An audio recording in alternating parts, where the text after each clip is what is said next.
Okay, looks like I'm showing up now on the YouTube channel. My name is Kara Slade, and I'm one of the board members for the Society of Scholar Priests. I'd like to welcome you to our second webinar of the year. We're kind of looking at some of the work that some of our members presented at last summer's conference and working towards next summer's conference that's going to be in the Diocese of Connecticut. So we look forward to that. And we invite all of y'all, if you're watching now or if you watch this later, to join us for that conference. This afternoon, we're very honored and pleased to have as our guest the Reverend Giuseppe Gagliano, who is the priest at the St. Francis Regional Ministry of the Anglican Diocese of Quebec. As you probably know, we're the Society of Scholar Priests, an organization that works for theological renewal in the Episcopal Church and the Anglican Church of Canada. So we're very, very grateful to have Giuseppe with us today to talk about his paper, The Futility of Utility, a Consideration of Pastoral Work. It's a great paper that he presented at last year's conference. So hope that everyone is sort of settled in and watching. If you can see over to the right-hand side of the screen, there's a live chat box. And in a few minutes, after Giuseppe gives his presentation, I'm going to have a few comments, and then we'll open it up for questions. And if you want to type your questions right into the chat box, and then we'll ask Giuseppe to respond to those questions and comments. So we look forward to a great event. And so we'll go from there. I'll go ahead and open us with a word of prayer. The Lord be with you. And also with you. Let us pray. Gracious Father, we pray for thy Holy Catholic Church. Fill it with all truth, in all truth with all peace. Where it is corrupt, purify it. Where it is in error, direct it. Where in anything it is amiss, reform it. Where it is right, strengthen it. Where it is in want, provide for it. Where it is divided, reunite it. For the sake of Jesus Christ, thy Son, our Savior. Amen. Amen. So we'll just go ahead and start you off with your sort of a summary of the paper, and then we'll take it from there. Sounds good. Thank you so much, Kara. And thank you to the Society of Scholar Priests for inviting me to do this webinar, and to all of those at home who are here to listen to me rant for a few minutes. I really appreciate it, and I'm grateful that you're here. As Kara mentioned, my paper was called The Futility of Utility, a Consideration of Pastoral Work. And I guess I'll just start with the beginning of the paper and kind of move through as to my thought process. I actually begin with a really funny story that I heard on the radio. And it's about a Spanish civil servant named Joaquin Garcia. And essentially he was up for an award for 20 years of faithful service in his government role. And what ended up happening is, as people were looking through his records, they realized that he actually hadn't been working for at least 6 years. What had happened was the various bureaucratic organizations that were overseeing him each thought that the other one was actually overseeing him. And so when asked what he did during his 6 years of not working and collecting a salary, he said he just read the works of Baruch Spinoza. And so I thought that this was a really a good story to kind of begin this kind of paper.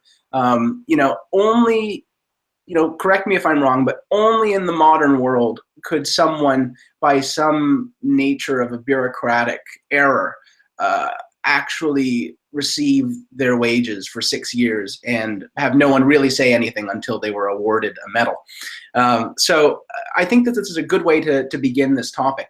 I'm essentially looking into the idea of whether pastoral vocation has actually become an industrial enterprise.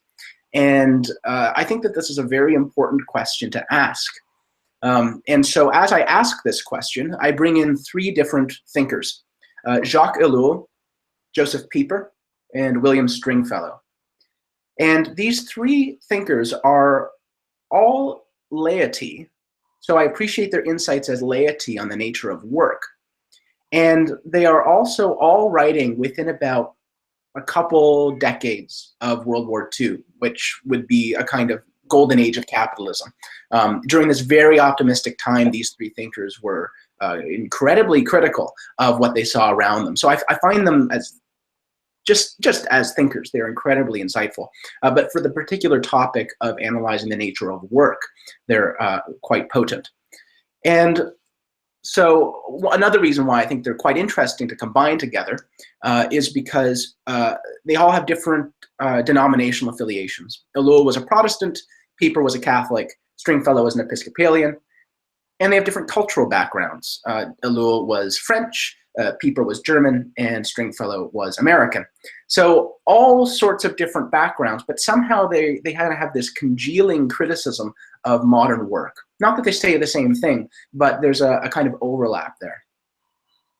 And so what I do is, as I question the nature of whether the priestly enterprise, or I shouldn't say enterprise, the priestly vocation has become an industrial enterprise, I bring in these thinkers. And I also then bring in the concept of vacation. I'm sure any of the clergy who have worked within the context I'm working from in North American Anglicanism have heard of talk of vacation policies, vacation days, things like this within their diocesan offices. This is something that is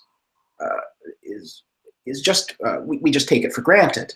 But I think that there's something particularly insidious about the language that we use in terms of vacations. So now I know that I, in many ways, am betraying my own privileged life by complaining about vacation, but in many ways, I'm not criticizing that priests should have time off or times of rest. I'm merely criticizing the way in which we articulate and make that effective. I come into these three thinkers within the main body of the paper, and first I look at Ellul, and many would know The Technological Society, written by Jacques Ellul, just after World War II. Yes, Kara, there you go. Good, very good. And so I'm glad you've been doing your research. So it's a fantastic book. It's quite a tome.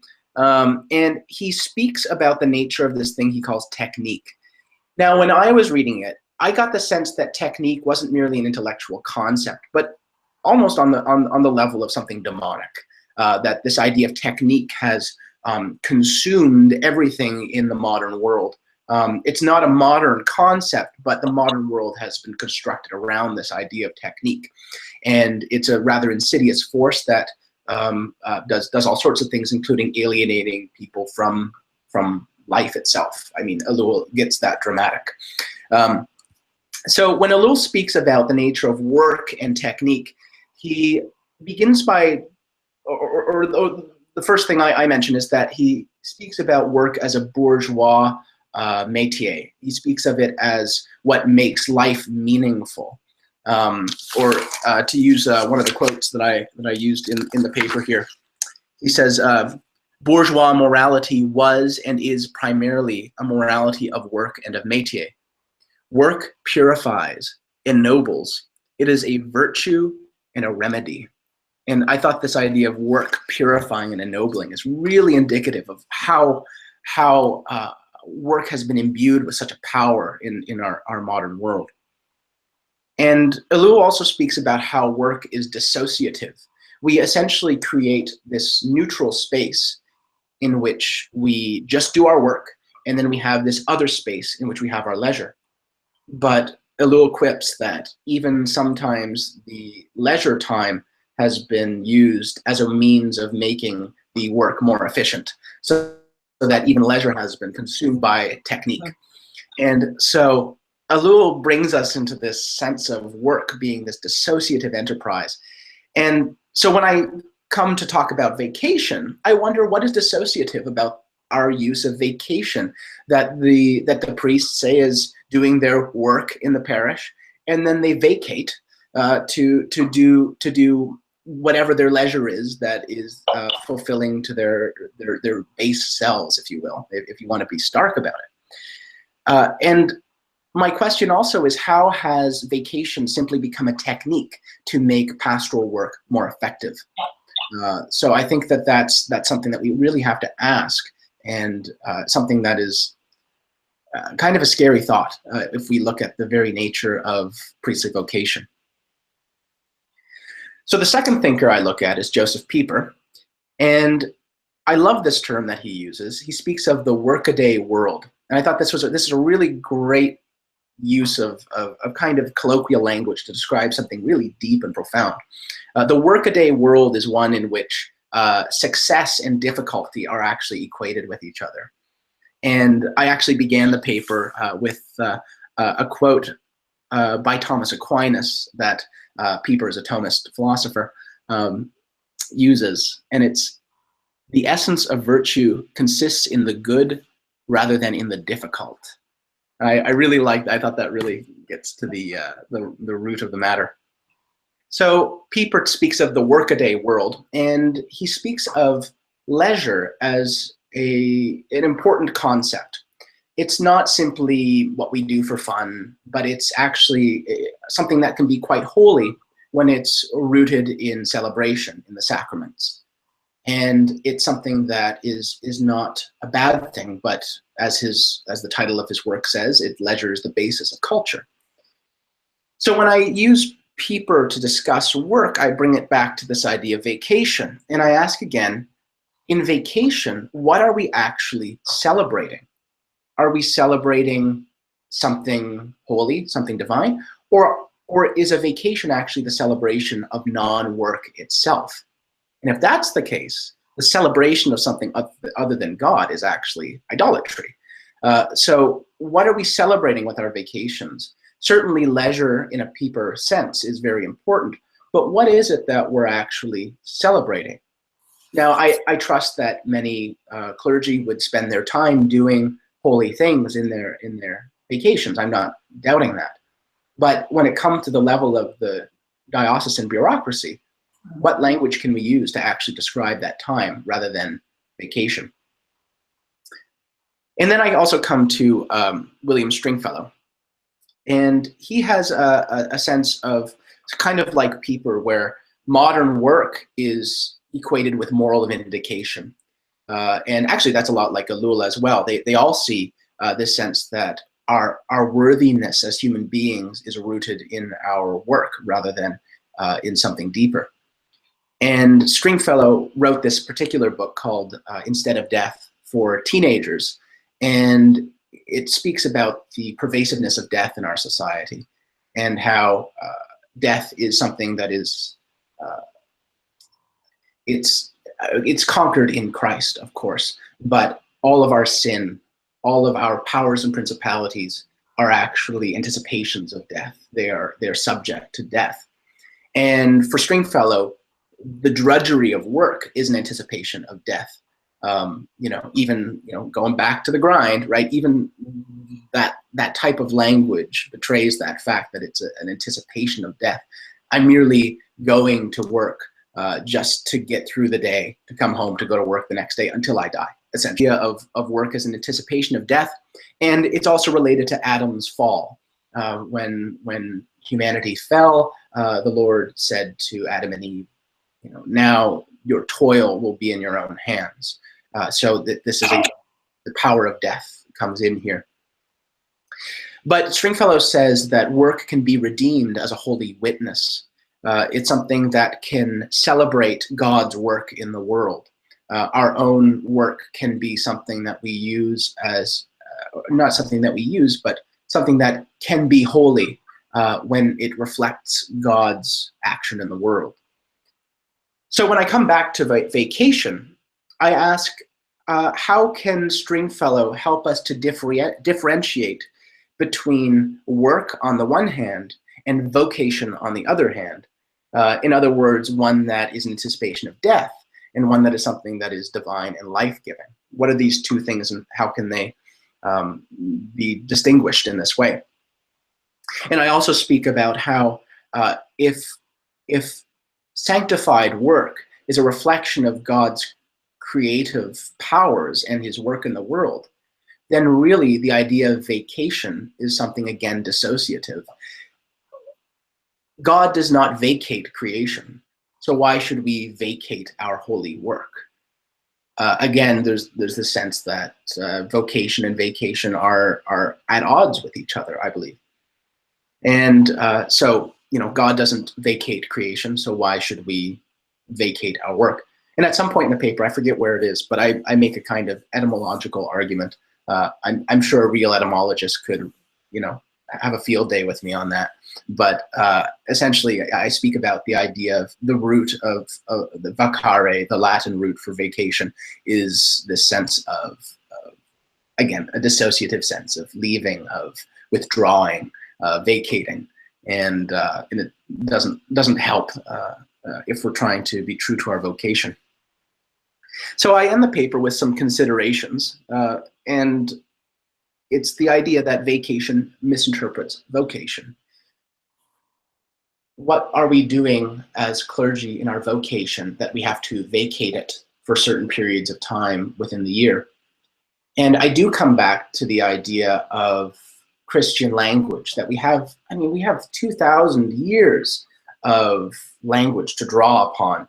I'm sure we can come up with something that we didn't invent in the last 150 years to describe the nature of when priests take a rest. Now, I didn't suggest in this paper that we use the language of Sabbath, because if we begin using language like Sabbath in a metaphorical context, I fear that we actually get away from its literal meaning as the seventh day of the week, which is something that, again, we would be dismantling our own tradition that way. But I think we can certainly speak of rest or of some other language. Maybe this is a call out to you people out there. If you think of something that... Come up with new words. Yeah, new words, exactly.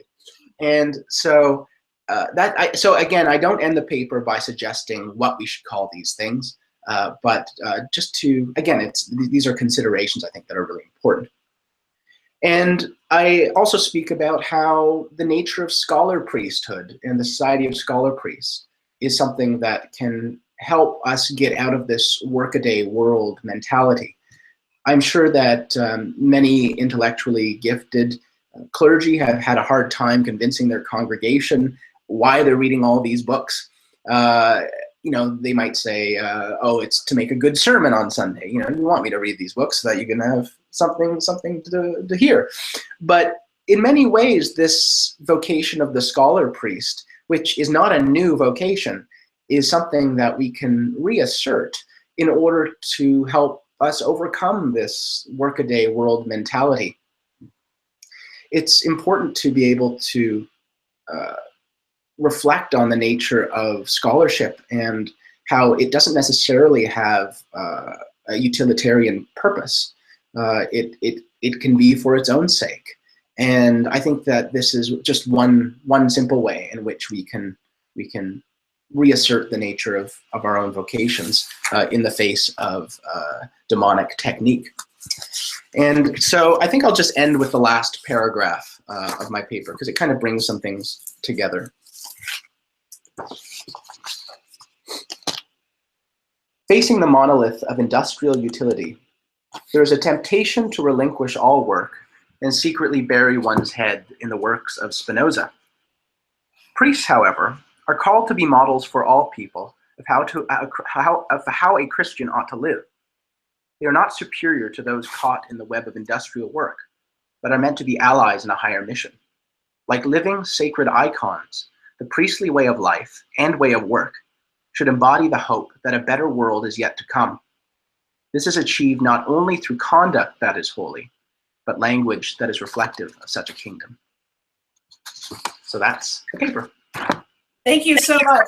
And as I told you before we went on the air here, I have I'm going to take advantage of my moderator position to do what I always hate to see other people do, and give a long response kind of question that brings in my own research. But while I'm doing that, other folks who have questions, go ahead and type those in the little box in the live chat box, and then after Giuseppe and I go back and forth a little bit, we will we'll turn the conversation over to everyone who's watching. You know, I was looking, as I told you, I was looking in Elul's The Technological Society earlier, and I was struck by this passage about technique and the sort of the consuming power of technique. Technique has become autonomous and has fashioned an omnivorous world which obeys its own laws and which has renounced all tradition. Technique no longer rests on tradition, but rather on previous technical procedures, and its evolution is too rapid, too upsetting to integrate the older traditions. So there's a sense for Elul that technique devours tradition, and so you know, as we think about these questions, and I think as you point out very perceptively,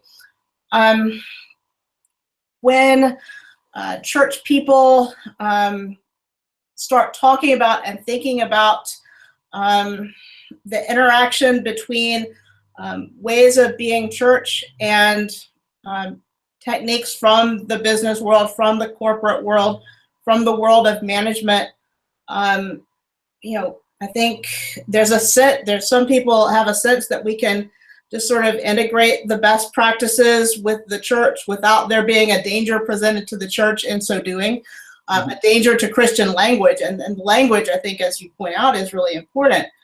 But from Elul, you really see how technique, how this kind of capitalistic worldview becomes consuming, that it devours everything that it comes near. And as I mentioned before we went on the air, also one of my research interests is sort of the interaction between the Episcopal Church and the Ford Motor Company in Michigan. And there's a guy who was the rector of a large parish in Detroit, who in about 1915 went to work for the sociology department of Ford Motor Company. And at this time, the sociology department was this department where the company this was the department of managing workers' home lives, making sure that they were conducting themselves in moral and sort of culturally assimilated ways. And so, you know, this priest goes to work for Ford, and Ford tells him at the beginning, he says, I want you to bring Jesus Christ to the factory. But what he ends up doing is he ends up generating documents like this one document I found in the archives that talks about the man as a 3-cylinder machine, talking about, here's a quote from it,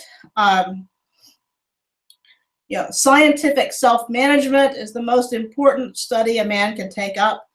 Financially and every other way, it will pay him to find out how he can get the most out of this 3-cylinder human machine, of which this 3-cylinder human engine, of which he is the owner and engineer. This being true, it will be worth your while to make a careful study of each cylinder and put it into perfect order. And he goes on to talk about the physical, the mental, and the moral. But you know, whatever this is, it's not compatible with Christian teaching. Oh. And so I thought this was a tremendous example of how technique, I mean, this guy completely, you know, whatever he had intended to do gets completely devoured by technique. Yes, I'm reminded of that scene in The Matrix when Morpheus confronts Neo and he says, to turn a human being into this, and he holds right? I mean, a 3-cylinder machine. That's crazy. And I mean, while I don't think that, I think I hope that if a priest were to actually suggest that to the Ford Motor Company these days, that people would catch on and say, well, people aren't 3-cylinder machines. However, it's always the contemporary technology that takes reign, right? I mean, we'll start talking about people like your computer, and we'll go, oh, computers are new and flashy, so let's talk about the people like a computer. How can we make our lives more efficient and more more technicized. Or, I mean, it's easy to laugh at the kind of early 20th century progressivism, but yeah, what are our contemporary equivalents, especially, and I've seen it myself, church folks who get really excited about the latest findings of neuroscience that explain why people are the way they are from this very kind of materialist reductionist framework, right? Exactly. So there are ways that technique subsumes everything. I was also struck by, there's something about, and I think something in all of this that keeps coming up is competing ways of marking time, right? So when you're talking about vacation as the marking of time that is not work, right? That all time is then separated into work and not work, and those are not Christian categories of time, right? I maybe I'm making this up off the top of my head, but I think I read an article about the nature of medieval work and how, say, the blacksmith would work, say, 12 hours a day, but much of that time would be spent chatting with people and just kind of going through the town. And I wish I could cite something, but this dissociation between you have your time when you work, and you have your time when you're not working, and I think that rest is very different from those two things. And I loved your quote from Elul where he speaks of what he said, the omnivorous quality. Yeah. It eats everything. and it's like I said, I think what he's describing in many ways is a kind of demonic entity that has swallowed up even the church in many ways. Now, the gates of hell shall not prevail against the church. However, perhaps a bite has been taken out of it in ways, and I think we continue by our language to feed this kind of force in the world, this power or principality, to use Pauline or Stringfellow language. So we have a couple of questions or comments going back and forth from a couple of our other SSP members. So I'll just kind of address these in some order here. Walt Knowles has a couple of comments. He says, I wonder if we need to recover techne in its classical sense, skill, practice, praxis, or a common Latin translation of disciplina, the discipline. Could the answer to vacation might really be regula, rule of life? That's a very interesting point.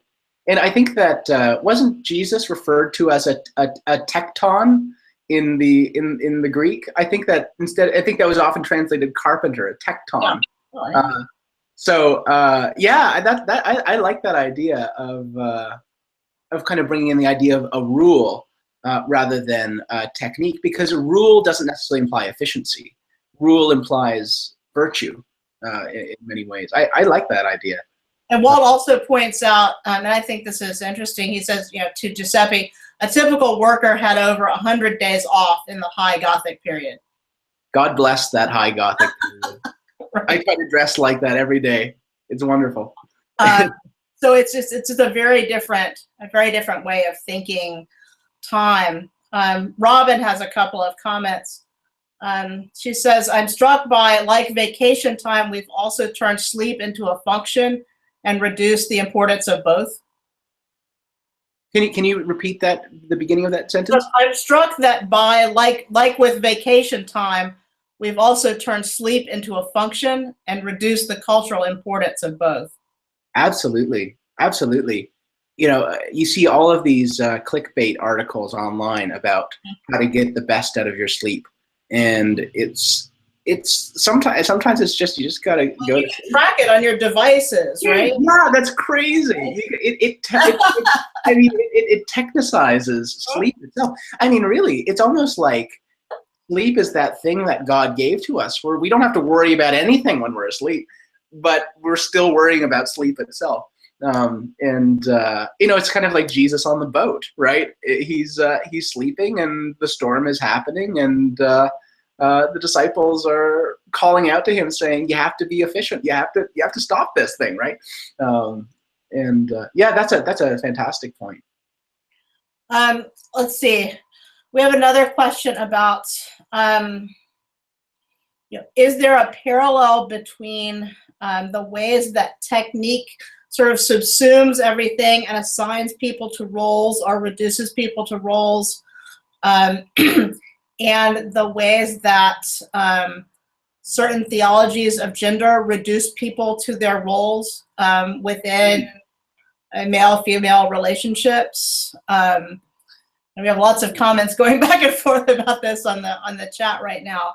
But is it are those sorts of roles, those gender roles, related? Is that about utility or about essence?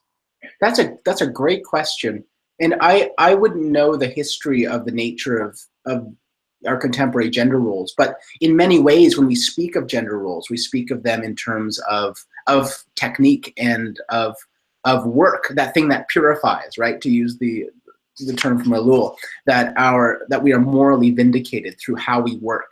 And the sense that there are gender roles that slot people into certain types of work, and also certain ways in which life ought to be lived to be more efficient, right? It's a division of labor in many ways, rather than something virtuous. Well, and there's certainly the whole idea of work that is properly gendered, or work that is transgressively gendered. What does women's work mean? Mm-hmm. What does men's work mean? And what there's always kind of the threat of chaos that lurks when people transgress those roles. Mm-hmm. And also the inherent virtue in the nature of work, right? That in order to be a true human being, that everyone must work, man, woman, child, right? They must be looking towards their work in order to vindicate themselves, which is a fundamentally un-Christian idea, that we can earn our salvation through our own acquisition of things. Well, and this I think has also a lot to say, and maybe we're wandering a bit from the original paper, but that's great. That's what we're here for. Is that this has so much to do with, and I think especially in certainly in contemporary American culture, the way that we think about children and what it means to educate children. Is this all about forming children into effective workers, mm-hmm. Or is there some other purpose, some other telos to the education of children other than making them productive economic units? Mm-hmm. And thank you for bringing up that word too. I think fundamentally what we're talking about is the end of things, right? Teleology. Why are we doing what we do, right? Is it to actually bring about some end, and I suppose, is that end a godly end or a human end? I think that fundamentally is what it comes down to. Although with Ellul, the idea of technique is that technique kind of becomes an end within itself. Technique becomes a means to more efficient technique, and that's why it's omnivorous. It just eats everything. Yeah. Yeah. Absolutely. Other folks up here on the magic box have questions that come to mind? I also love the irony that we're using technology right now. I know. It's, we contain multitudes, really. We do, absolutely. Any other, does anyone else have, let's see. Oh, yeah. Okay, so Walt says, Genesis 1:25-28 describes humanity as created to do creative work. So what is the creative work of ministry, and what is the creative work of not working? The creative work of ministry, the creative work of not working. I mean, when we use the term creative work, my mind initially actually went to a technicized understanding of that, thinking, well, what do I create? What do I make? But I think if we're looking at the nature of creation, I like the idea of creation as an overflow of God's love, right? That it kind of oozes out into something that God can then embrace. And I would say that the creative end of ministry would be rooted in that kind of love. I wouldn't want to actually put any particular a kind of goal-oriented picture in that. I think that if we're speaking of the creative end of ministry, rooting it in love and the sacraments and those other expressions of grace is fundamentally what it would look like. And there was and then the second part was the creative work of not working. The creative work of not working. Wow, that's getting layered. Creative work of not working. I guess I would go back to Pieper, rooting it in celebration, right? And in celebrating something other than not working, right? So often our time not working is simply set up as an idol for the nature that we're, for the fact that we're not working. And so I would suppose to ensure that both our work and our non-work are both rooted in the celebration and in the sacraments. Yeah, I mean, what I guess the language of feast and fast comes to mind. Maybe feast as the creative work of rejoicing on certain days. And those days are set aside contrary to our own desires, right? I think that's a very important thing too, is that we don't schedule Christmas, right? Christmas happens, and Easter happens. I suppose you could make a sense that Constantine scheduled Easter, but we won't have to go there. Any other kind of questions for Giuseppe? We've got some conversation going back and forth, but other folks have questions that they want to do. Well, if not, then I think we're sort of coming up on 45 minutes, and it's just been a tremendous pleasure to have Giuseppe with us, to have this discussion and to sort of start the discussion. And this video will be online on this account, and I think we'll share it on the Scholar Priest social media. So if folks missed the original conversation, you can go ahead and watch that later. And so thank you all on behalf of the Society of Scholar Priests for joining us today. And we hope that you will join us this summer for our conference in Connecticut. Thanks so much. Okay. All right. Cheers.